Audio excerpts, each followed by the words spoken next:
It's all I can do for any of us. You're my last shot here. Gould's last chance. Last chance for all of us. I'm used up. I'm a dead man walking. I'm contaminated. Crysis 2 is the sequel to Crysis, the state-of-the-art benchmarking tool released for PC back in 2007. Crysis 2 was again developed by Crytek and released in 2011 for Microsoft Windows, PlayStation 3 and the Xbox 360, making it the first game in the series to be developed across all major platforms at the time.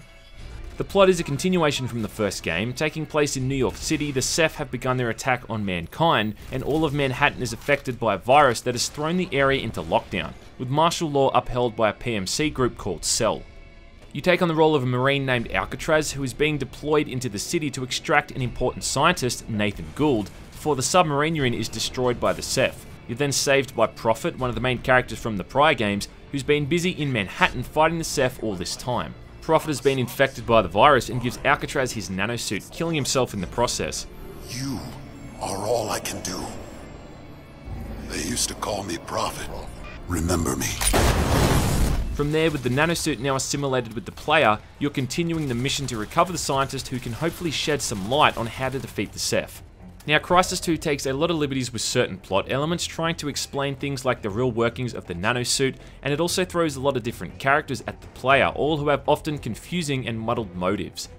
There's multiple plot twists throughout the campaign, some of which don't make all that much sense, or are ludicrously far-fetched, but that's really keeping it consistent with the tone of the series. These games really feel more like something you'd see in a large, big-budget Hollywood blockbuster film than anything else. I mean, you've got the Ceph attacking large, iconic areas like Times Square and Central Park, and there's skyscrapers getting blown apart and huge alien spaceships flying in between buildings, chased by combat choppers.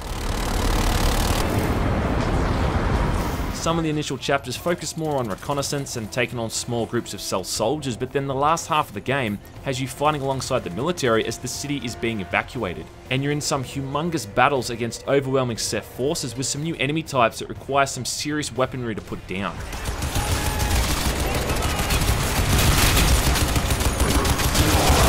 There's even a few bits where you're inside a vehicle moving down a linear path, causing absolute mayhem with your explosive weapons as you destroy everything that even thinks of getting in your way.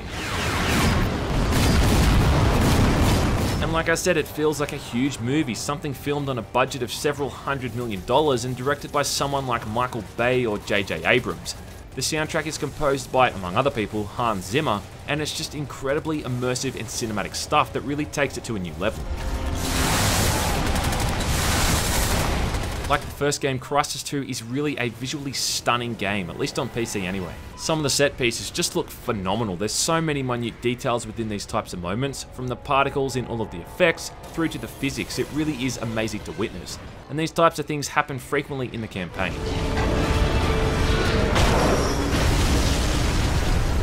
Even the urban landscape of Manhattan is spectacle enough, considering not only have they modelled and designed a realistic looking location, but also one that's had the shit bombed out of it and still looks believable. This feels like an actual war zone, and it paints a kind of eerie picture of what it might look like if a place like New York ever did get taken over by a hostile alien force. It's a bit of a change to the Korean island from the first games, but if you really stop to think about it, this is still a jungle in a sense, and you're still very much the hunter. Fighting the Cell and Ceph troops is very similar to how it functioned in Crysis 1. You're still going to be dropped into combat areas where you're able to assess the situation with your binoculars and tag enemies so they appear on your heads-up display. From here you're given a few different tactical options, and I think 90% of the time the player is given the advantage, which means you'll never feel like the game is cheaping you out. The nanosuit has also been a bit streamlined since the first game. The speed and strength mode have been done away with in a sense. Instead now they've kind of been integrated into the suit overall. You can still grab people and sprint, but you don't have to choose a separate mode to do so.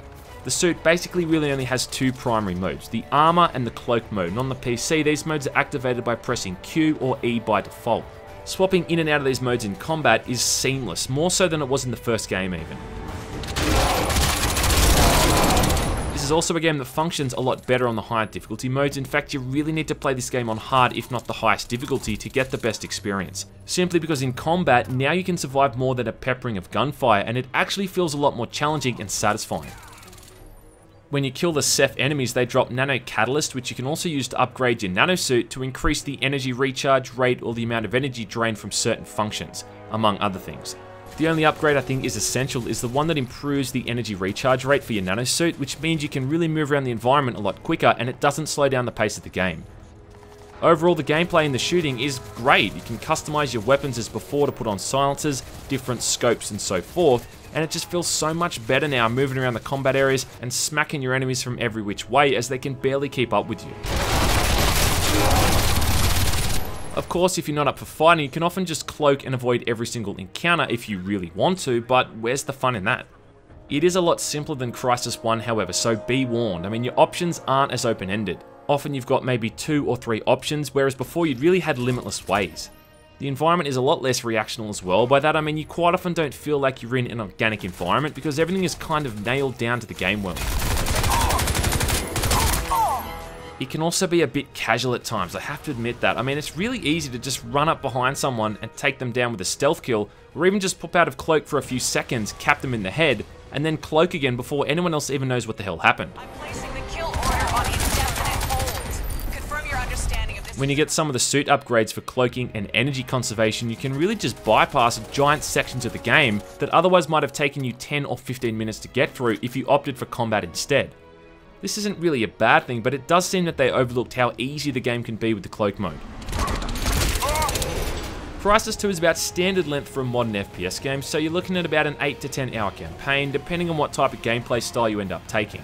There is a bit of replayability to be had by going through the campaign again and trying to get the rest of the Nanosuit upgrades, and maybe just playing through it again with a different approach.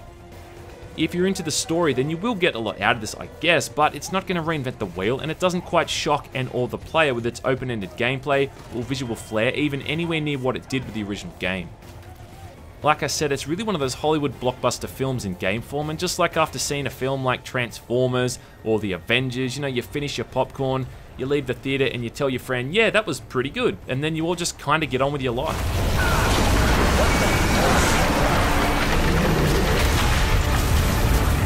And that's probably the best analogy I can make with Crysis 2. It's good whilst it lasts, you know, it gets the job done. It should be mentioned that Crysis 2 does have something of a cliffhanger ending, setting it up for the final game in the series, Crysis 3. And in the next video, Sonny Jim, that's the game we're going to be taking a look at. Oh, building's dropping! We go down or we're dead! The fuck are you doing? Stop the car! Son of a bitch!